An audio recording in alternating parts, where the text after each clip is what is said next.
Primeran B2, 159 taldean ala bakarka.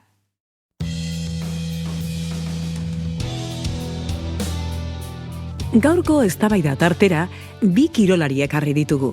Batak taldeko kirolean, traineruan arraunean diardu, eta besteak bakarkakoan, korrika.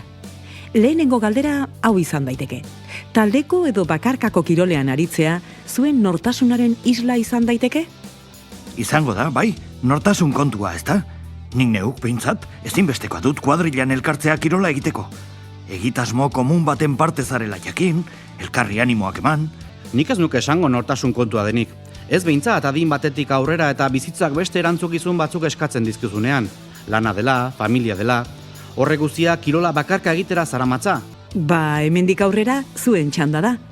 Zein abantaila ikusten diozue taldean edo bakarka jarduteari? Taldean aritzeak hainbat balio sustatzen ditu.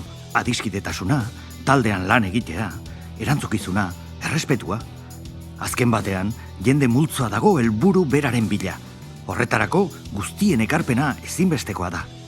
Hori irakaspen izugarria da bizitzarako, gaurko bizimoduak hori eskatzen diguta. Talde kirola ordea erabat lotua dago lehiaketarekin. Gubiok ari gara lehian, baina kirola bakarka egiteak aukera ematen dizu jardute hutsagatik egiteko, ondo sentitzeko. Bakarka aritu arren, beti dago norgehiagoka, ezta? Zeure buruarekin besterik ezpada? Ez derrigor. Jende asko ezagutzen dut korrika igerian bizilketan dabilena eta ez diona begiratzen zenbat denbora edo zenbat kilometro egin duen, ez? Ba, kirola hain erakargarri bada, horrexegatik daba. Erronkak hain ditu, arerioa baino gehiago izan, gainera, taldean dihardugunok sozializatzeko aukera handiagoa dugu, hain zuzen taldean ari garelako. Bueno, bakarkako kirolean ere nork bere erronkak jartzerik badauka, baina ez dut uste hori denik kiroltzale guztien asmoa. Taldeak motivazioa ere sustatzen du. Ikusten duzunean lanak fruitua ematen duela, aurkaria gainditzen duzula, eta zer esanik ez, txapelketaren bat irabazizkero, baina unelatzetako gorrak ere izaten dira. Une hoietan, taldekideen laguntza ezinbestekoa da, ez etxitzeko. Ados, baina ikusten baduzu etzarela taldeak eskatzen duen mailara heltzeko gai, motivazioak bera egingo du.